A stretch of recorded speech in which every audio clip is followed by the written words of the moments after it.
Okay, let's unpack this. Mm. I want you to imagine for just a second, you have lived your entire existence in a single small town. Right. You know every single pothole on Main Street.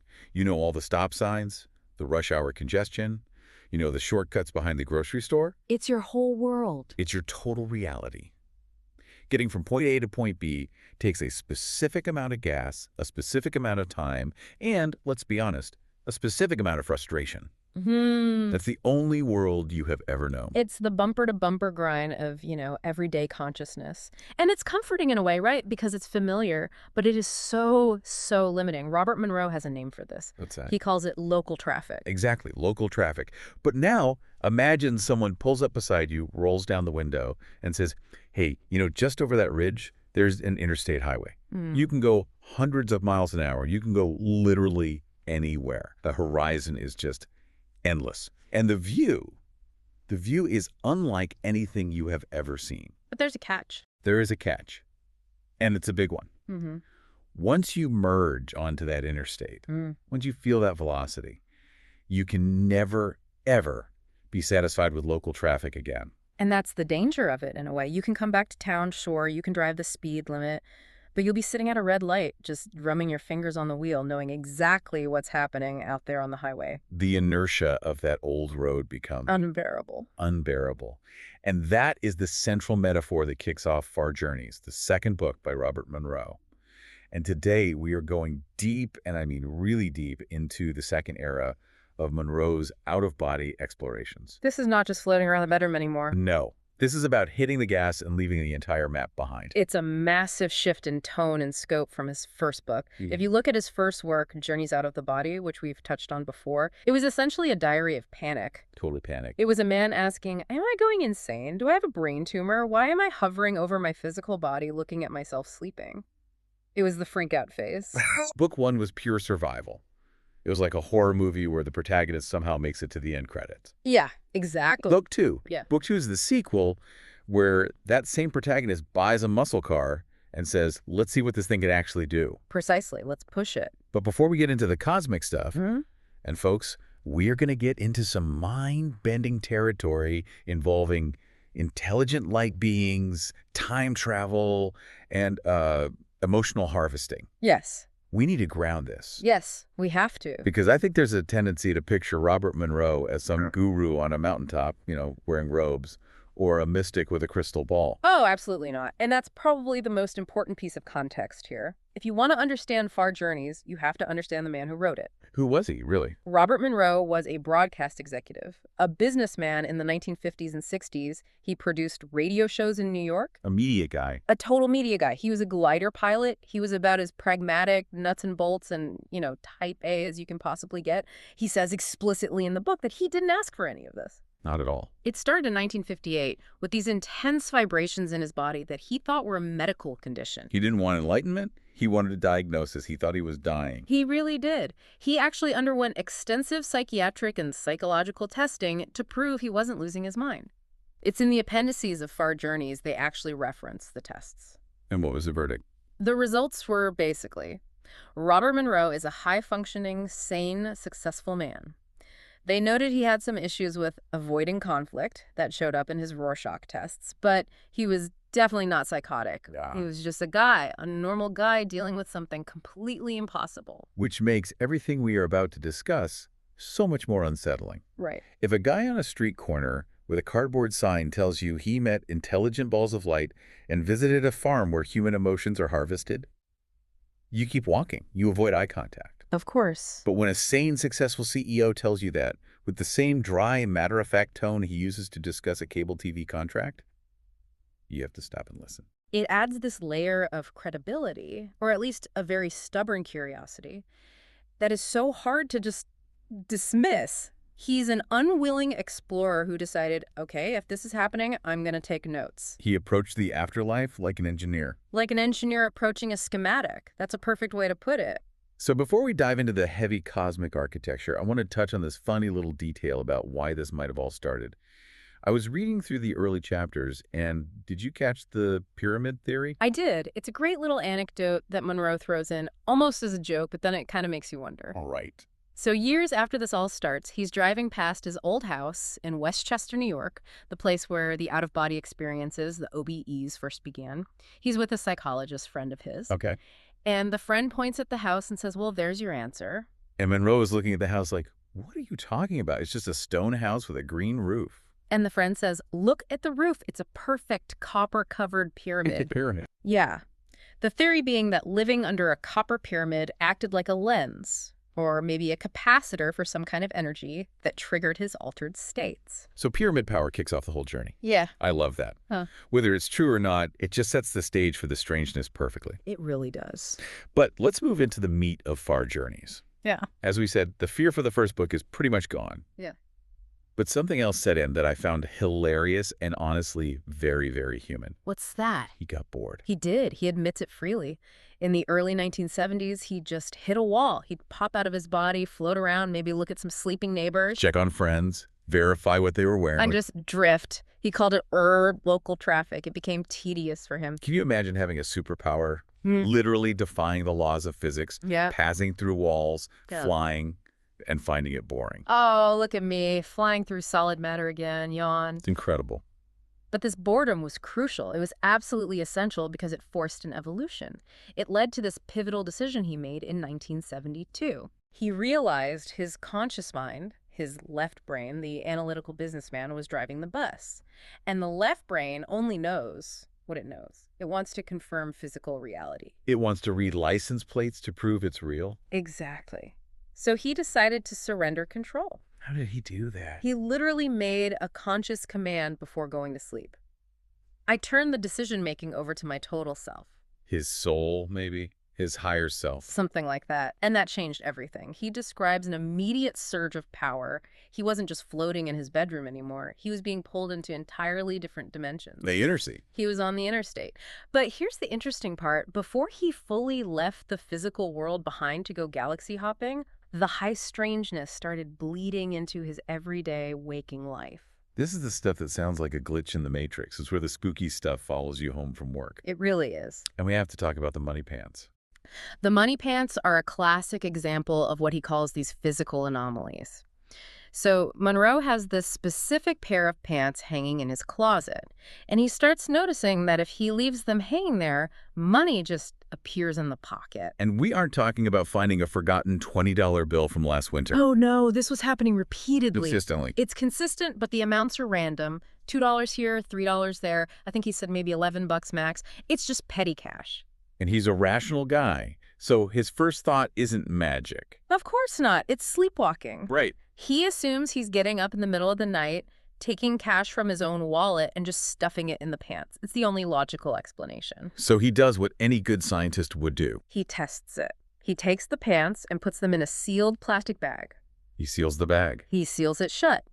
And the money still appears inside the pocket, inside the sealed bag. That is impossible. He never caught himself doing it. But his theory about it is fascinating. What was it? He connects it back to a time in his teenage years when he was desperately poor.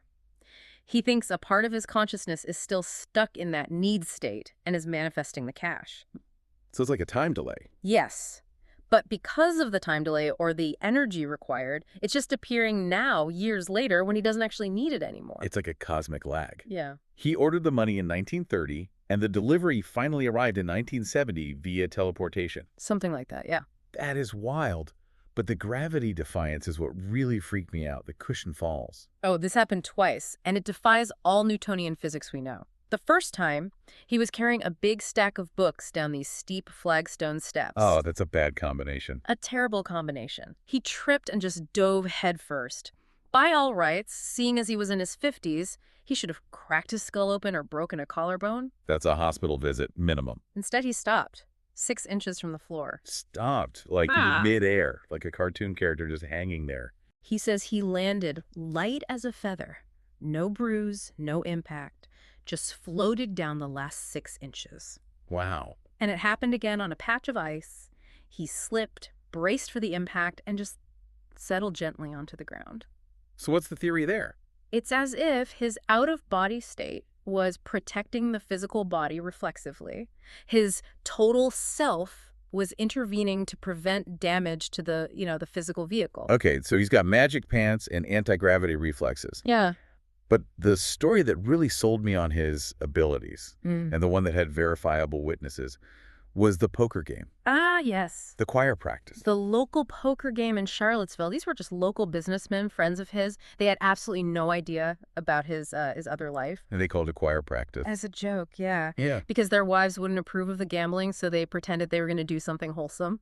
I love that. Yeah. And Monroe sits down and he just starts knowing. He calls it a sureness, a click in his mind. He's sitting there playing 7-card stud. He hasn't even looked at his hole cards, the ones that are face down. Right. And suddenly the data is just there. He looks at his friend Roy and says, I have a straight flush in clubs. And Roy, being a good poker player, says what? I bet you don't. Exactly. Monroe turns the cards over. Straight flush in clubs. Wow. Everyone laughs it off as just incredible luck. Crazy, but, luck happens. But then, It happens again. on the very next hand. Wait, do we have the odds on that? 2 straight flushes in a row. We do. He mentions it in the book. It's about 5,780,000 to 1. That's not luck. No. This time he calls a straight flush in hearts before he's even seen the last card. And he's right. What does his friends do? They were just baffled, but it spooked him so much he stopped playing competitively. He realized it wasn't fair anymore. It wasn't gambling. It was reading the code of the game. That is the ultimate cheat code. But it shows that this expanded awareness wasn't just happening when he was asleep. It was starting to integrate. Exactly. The wall between Monroe the businessman and Amur the explorer was starting to crumble. It's all becoming one thing. And there's one more verification story from this era that we just can't skip because it involves the federal government. The Eagle Hill mystery. Yes. Oh, right. The radio beacon. This one gave me chills. This one is straight out of an espionage thriller. During an OBE, a voice tells him to go to a place called Eagle Hill on July 4th at 7 a.m. Okay, very specific. Very specific. And Monroe thinks it's a physical instruction. He gets out maps, he drives around, and he actually finds a place that matches the description, a radio beacon tower. So he does it. He drives there on July 4th, sits in his car, probably eats a sandwich. Nothing happened. Nothing. He sits there for a while, feeling completely foolish. He assumes he just misinterpreted the whole message. But that's not the end of the story. Not at all. Years later, he's talking to a government official. Monroe had some high-level contacts because of his broadcasting work, and he happens to mention the name Eagle Hill. And the official's face goes pale. The official reveals that Eagle Hill was the code name for a secret federal research installation that was being built at that exact time, near that exact location. No.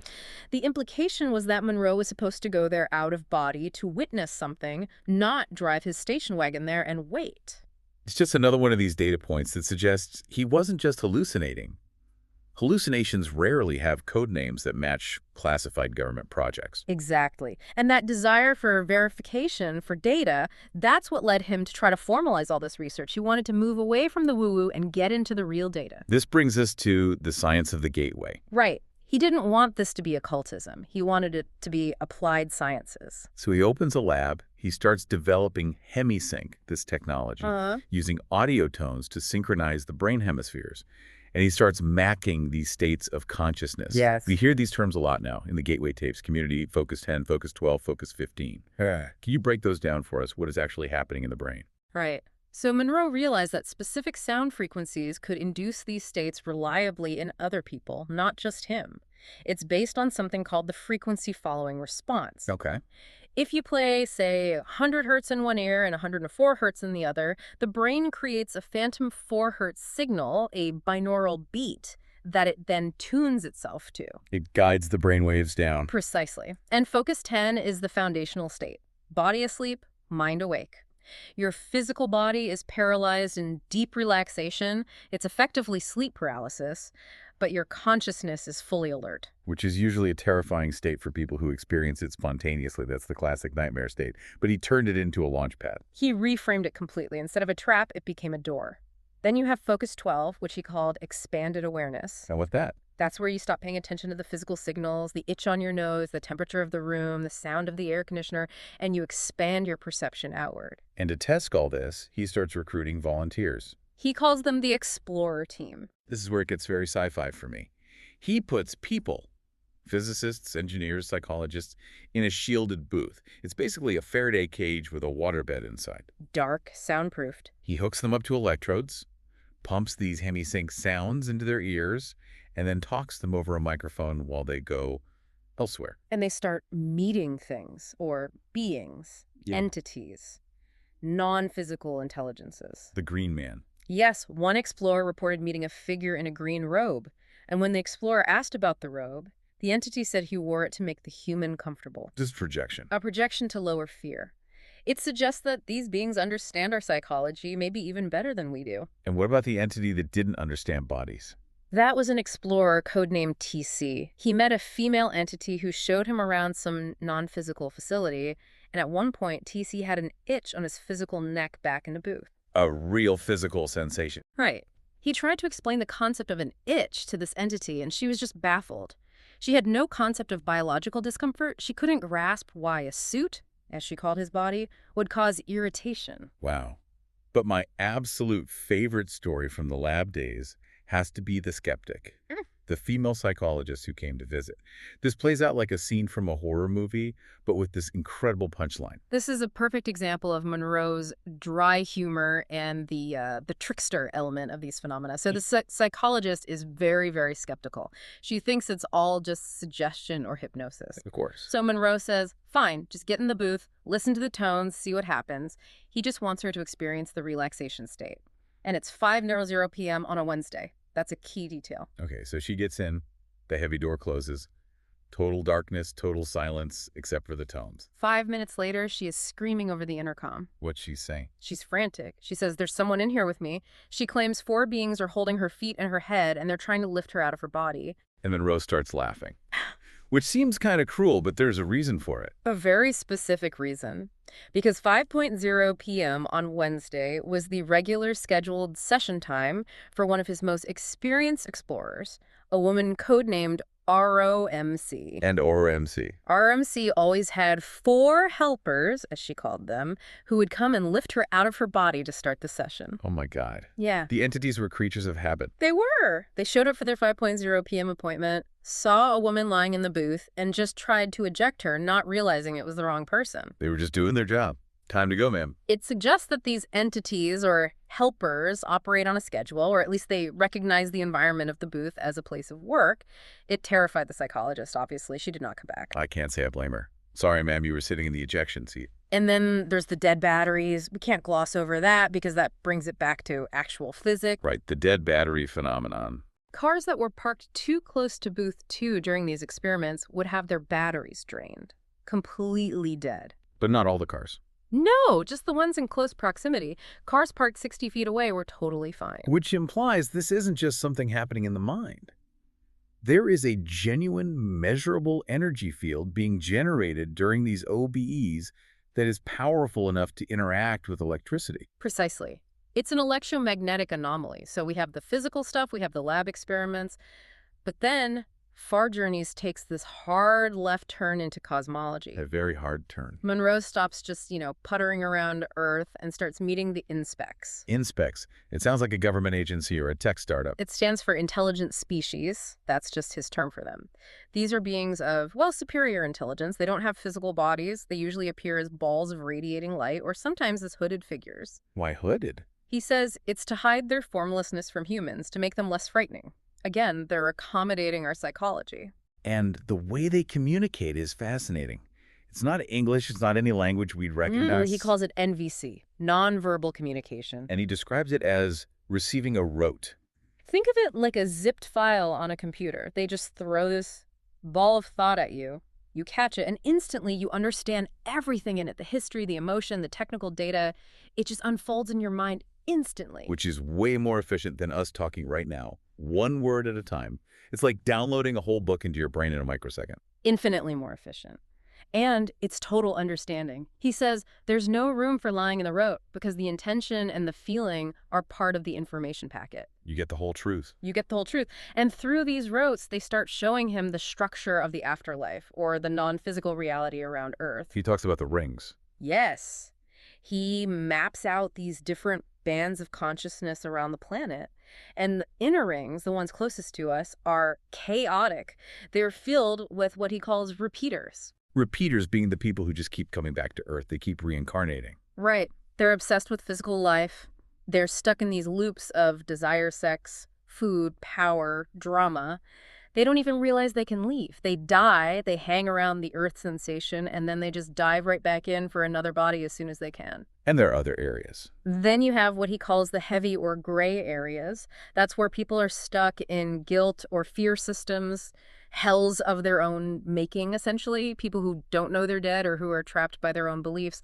But then you have the outer rings. The graduates. The ones who are realizing they don't need to be human anymore. They're preparing to leave the system entirely. They're shedding the human suit, as he calls it. There's this great story where Monroe takes a non-physical entity, he nicknames him BB, on a tour of Earth. Yeah. Now, BB has never been human. He's like an alien tourist coming to the big city for the first time. It's a very humorous section, which I think is needed before the darkness that comes later in the book. And BB is just baffled by everything.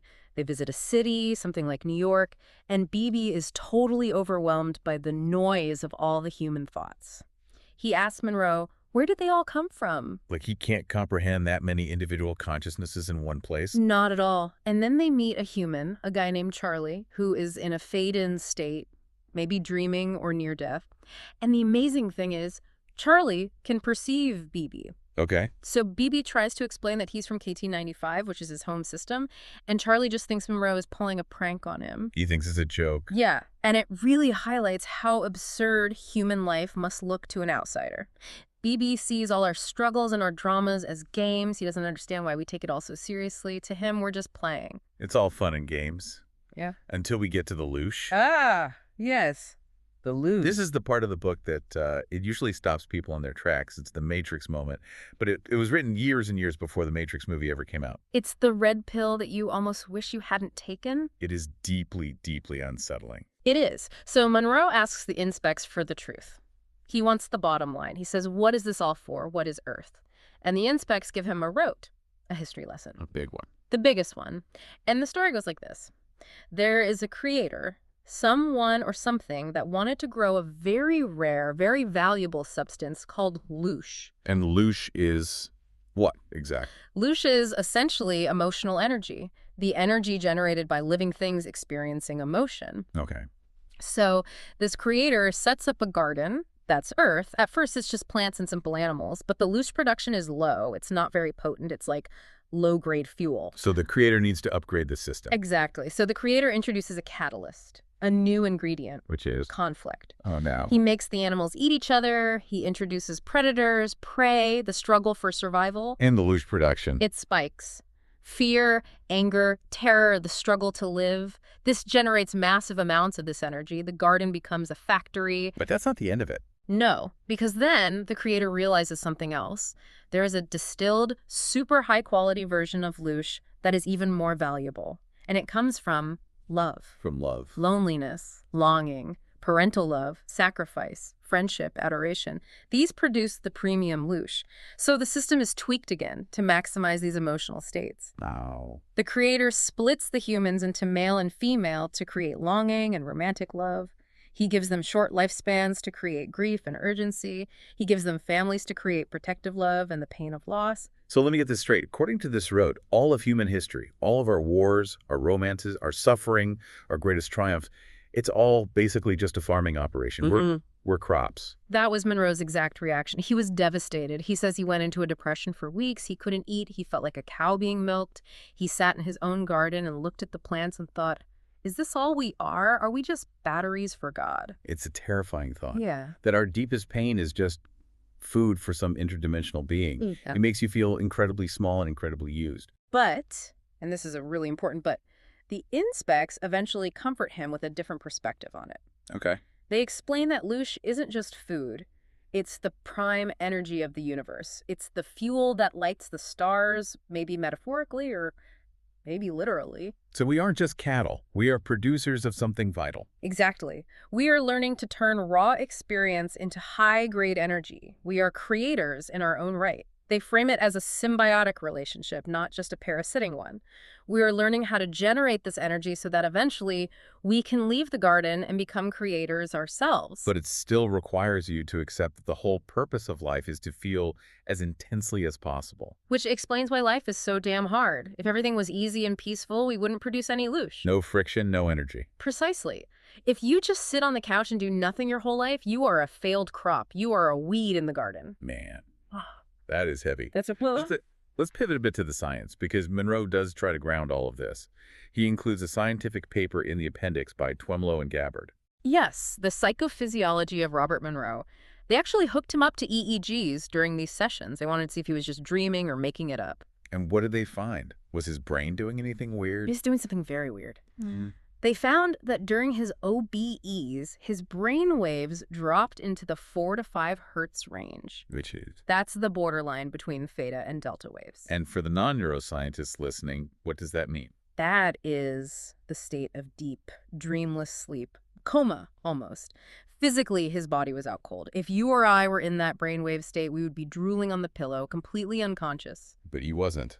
But Monroe was in a delta state while reporting back in real time on what he was seeing. His mind was fully awake and alert while his body was essentially hibernating. It's a complete paradox. They also mentioned something called the Daedalus effect. That's a psychological theory they proposed.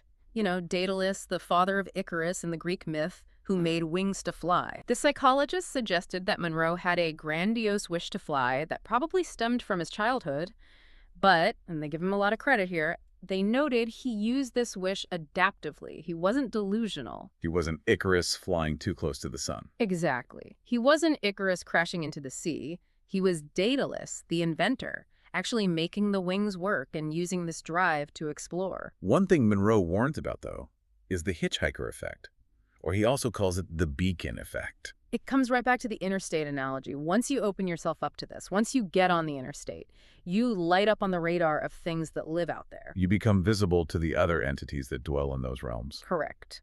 And he warns that to navigate this, you have to pass through a fear barrier. The local traffic is safe, it's slow, it's boring, but it's safe. The interstate has some very strange vehicles on it. And if you panic? You crash. You have to be able to control your fear to navigate these other realities. Which brings us to the ultimate conclusion of the book. If Earth is a loosh farm, and most of us are just repeaters stuck in cosmic traffic, how do we get out?